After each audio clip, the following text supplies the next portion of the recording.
Alright, hey everybody, so welcome back. I decided to make a video on, I don't necessarily want to say the pros and cons of living in Hawaii, but I guess just the realities of living in Hawaii. So as you can see, not only am I rocking my Mickey shirt, but I just kind of wanted to talk a little bit and to kind of give you at least my perspective of the life in Hawaii. So I'm going to talk about 7 things today, and I apologize if I keep looking back and forth, but I took some notes on my computer because I wanted to make sure that I got as much of the information as I can out to you. So the first thing I want to talk about are the social aspects of living in Hawaii. So people do talk about the aloha spirit, and although this is very true, I find that many of the locals love to gossip and talk behind others' back. So I have noticed a lot of two-faced relationships, which, I mean, that's a little bit of everywhere, but I think it's a little more prominent here. You know, I've been here for 4 years now, and I will say making friends is very, very challenging. All of the very few friends that I have were from my military experience. Since I left the military and got back into the civilian world, I actually have not made a friend. So again, I mean, it depends on everybody's personality. I'm not very outgoing. You know, I do like my privacy. I like to keep to myself. So, you know, my social aspect has a lot to play in it as well, but it is, I've noticed, can be very challenging. Another thing I wanted to talk about was everybody knows everybody. So no matter how low-key you think your lifestyle is, I can guarantee somebody knows you or knows of you and has an opinion of you already. Whether or not that opinion is true or not, you know, to each their own. But this is a very tight-knit, small community. A funny one I think is that a lot of the local men here think that, I don't know, they have like this almost I'm a badass attitude. Some word of advice and from stories that I've been told, do not joke about fighting with the locals here. They do take it to heart, and unless you want to get hurt, I highly recommend to just keep your mouth shut, even if it's a joke. So when you go to parties, make sure that you say hello to everyone. Parties here are very different than on the mainland. You know, there's dozens of people. You know, I've been to a quote-unquote family party that had close to, I would say, I don't know, 50 to 75 plus people. They took up the entire cul-de-sac.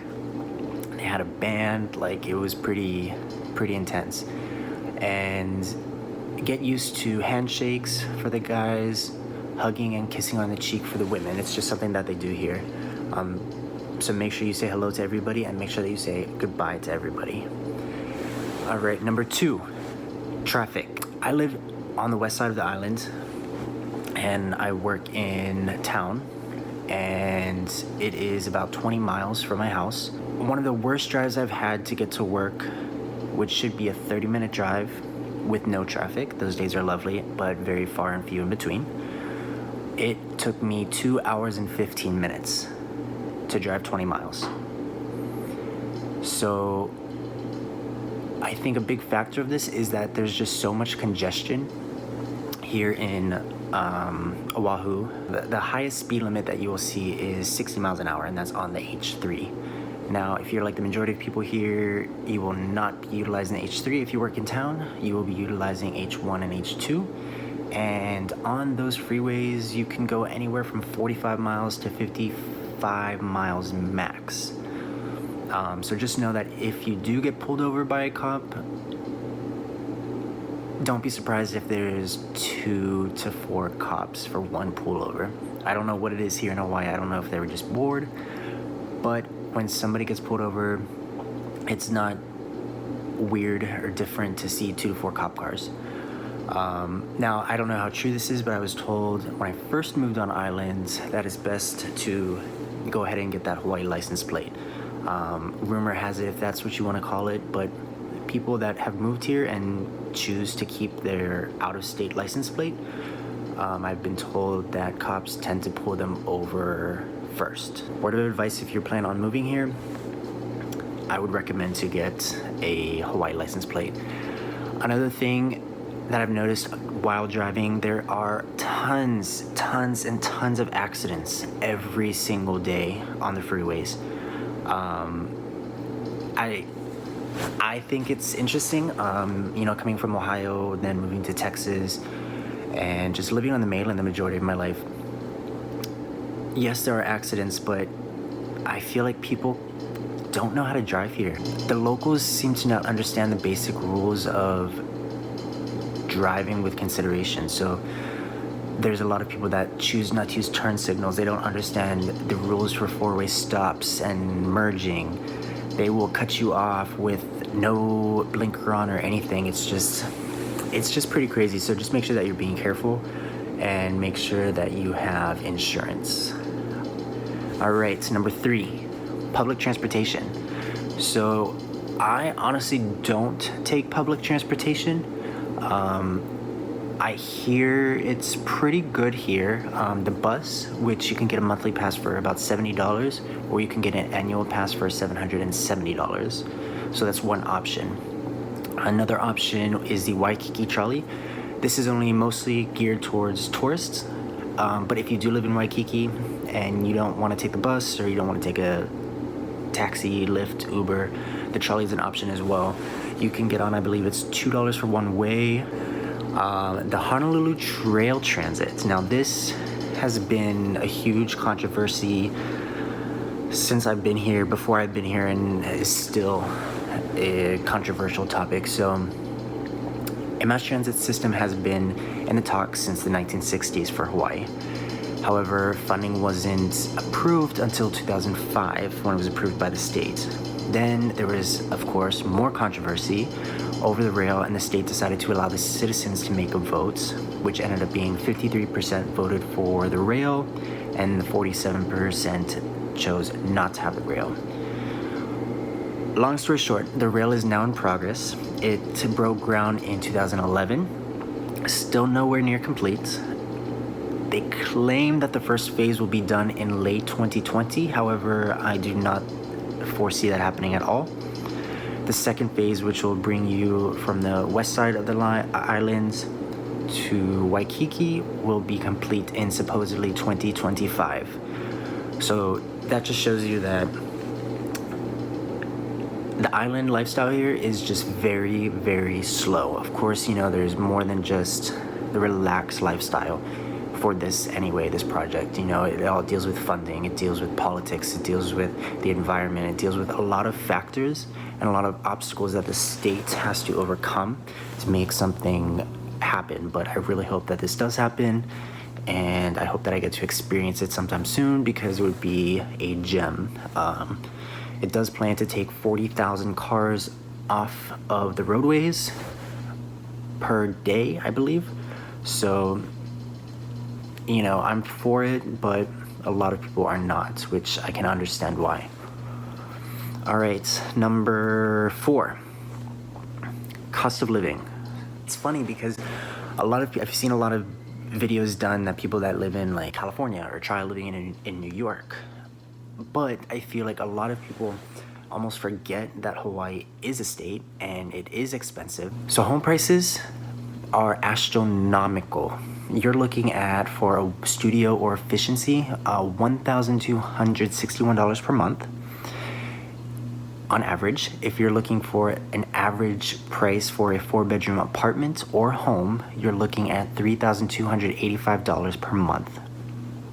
Now, most places in Hawaii are, unfortunately, homeowners associations. Therefore, you can look, aside from your rent or mortgage, you could be paying anywhere from $9 to $3,000 a month in HOA fees.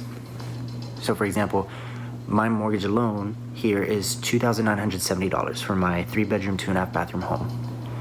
I also pay, and I'm pretty lucky, I pay an additional $427 a month for my HOA fees. That's not including electricity. Electricity is also astronomical. You're looking at 28.22 cents per kilowatt just in Oahu alone. On the other islands, it's even more expensive. So in the summer, my average electricity bill, the highest I've seen last year was $520, which is pretty crazy. So my average, I would say, would be about $380 a month. So that's kind of what you're looking for when you're moving here. So let's say before you move down here, you want to take a little staycation. You want to go in a hotel, an Airbnb, any type of accommodation. So the state of Hawaii technically doesn't have a sales tax. However, they have a general excise tax, or GET. So the GET is 4%, but it can be bumped up to 4.5% with a county surcharge. What I've noticed and what I've seen is most places, at least on Oahu, if not all places on Oahu, do bump it up with that county surcharge of 4.5%. So if you're staying in a hotel, Airbnb, anything of that sort, not only are you paying the 4.5% for the GET, but you are also paying the 10.25% for the hotel accommodation tax, also known as transient accommodation tax, or TAT. So this, I believe, started in 2018, and basically the TAT is supposed to help fund the rail system, what I talked about earlier. So while you are staying in a hotel, while you're waiting for your house, or you decide you just want to maybe take a staycation, you are looking to spend a total of 14.75% on taxes alone, which is pretty crazy. Number 5, so jobs. I can tell you from experience that it is very, very, very difficult to get a job here. So before you decide to just pack up and move across the Pacific Ocean, I highly recommend you already A, have a job lined up, B, you know somebody, 3, if you know Japanese, you'll most likely get hired very quickly, especially with all of the tourists that we have here, especially if you are in the hotel industry. A lot of places prefer a bilingual employee. Again, it's good to know people. Now me, luckily, I decided to get a part-time / on-call job while I was still in the military, and that was able to hold me over until I found a new job once my contract ended. So I started looking for a job in November 2017, and I did not find a job until April 2018. So 17 to 18. So about 5 months it took me to find a job. And that was me not knowing anybody, not being bilingual, and not having a job lined up for me. I can say from experience that it's very different here in Hawaii than it is on the mainland. Yes, on the mainland it can take an effect of who you know, but in my opinion and experience, they do look at your qualifications, they look at your education, they look at what you have on paper more so than who you know. Here in Hawaii, it's opposite. They tend to favor either locals, and I'm just being honest, or somebody that knows somebody that's already in that employment. So just be aware of that. Also, if you're planning on moving here, please, please, please realize that full-time is considered 30 hours here in Hawaii. So if you're planning on getting an hourly position, do not be surprised if you only work 30 hours a week. I'm not saying that's likely, but legally a full-time position is 30 hours. So if you're used to getting that additional 10 hours on the mainland, you may or may not get that here in Hawaii. Another important thing to note is if for some reason you start with a part-time job, In order to be qualified for medical benefits here in Hawaii, you have to work 20 hours plus a week for 4 weeks in a row. Once you hit that 4-week mark is when you become eligible to gain medical benefits. Important note, if you maintain 20 plus hours for 4 weeks in a row, let's say on the 5th week, your employer only schedules you 16 hours for 1 week. Just know that you automatically are disqualified for your medical benefits that you just gained. So from experience here, when I had my on-call / part-time job, they would work me almost full-time hours, and sometimes more than full-time hours, every week for an entire month. And then I became qualified for medical. Then what they would do is they would rip that from me the following week, and then I lose my benefits to save money. Reality. So please know that if you only have a part-time job and you are depending on benefits, please note that it's very difficult to keep. Another fun fact, in Hawaii you are considered an at-will employee. You can decide to quit at any time with no reason, or the employee can decide to terminate you at any time for any reason. Again, this is not to scare you and say that the company will just one day up and fire you, but you know, there's still laws. They have to have their proper documentation, everything in a row. But just know that we are at-will employees here in Hawaii. Speaking of medical benefits, getting a primary care physician can be a challenge here. So I will say the average wait time to get a primary care physician can be anywhere from 1 to 2 months.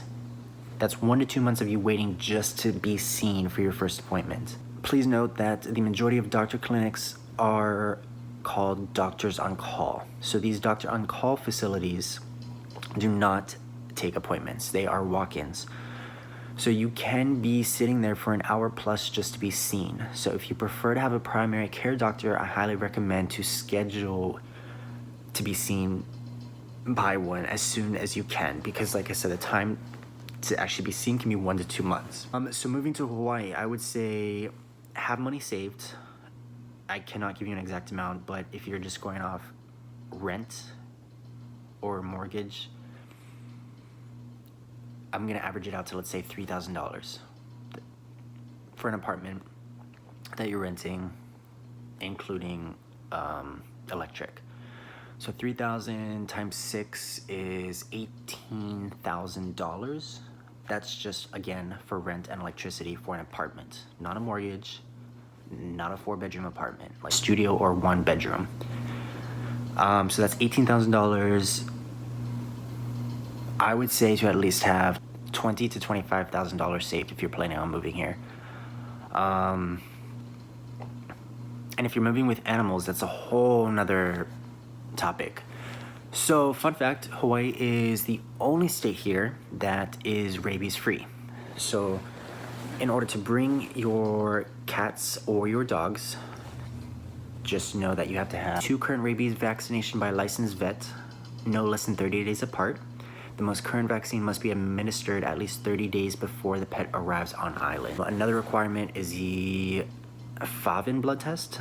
This must be completed more than 30 days before moving to Hawaii. All animals must be microchipped, no exceptions. There is a mandatory waiting period after receiving a successful FAVN test result. You have to have your pet essentially in quarantine, aka in your state. It can be in your home, again from experience, for 30 days. Hi everybody, it's Sarge. He heard that I was talking about puppies. So anyway, that's hdoa.hawaii.gov, and the quarantine process. Again, highly recommend it if you can. Make sure you have all your shots, vaccinations, everything you need to do your quarantine in the state that you're currently at. Because if you don't, you will have to quarantine your animal on island. So there's 3 different types of quarantine. You have this is my other one, this is Wally. He's actually the one I brought from Texas to Hawaii. But anyway, so there's 3 different types of quarantine. You've got the direct airport release, which is $185. So this is when all of your paperwork, vaccinations, everything is done to a T. You did your 30-day quarantine process at your home state, and then you pick up your animal. If for some reason that animal gets to the airport before you, or you can't pick the animal up that day, they will charge you in addition to that. The second option is a 5-day or less, which is $244. This is utilized if you are unable to pick up your pet upon arrival, or there's a minor issue with your paperwork. So they can keep your animal up to 5 days. The 120-day quarantine, this is $1,080, and please note that these prices that I'm giving you is per pet. So this is utilized if you did not participate in the 30-day mandatory quarantine period in your home states.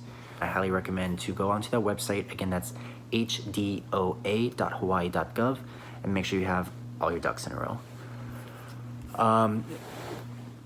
So all in all, the 7th, this one's very quick, I promise, is just the traditions. Hawaii is a melting pot of cultures, and the traditions that come with it are so powerful, memorable, and most importantly, filled with compassion and love.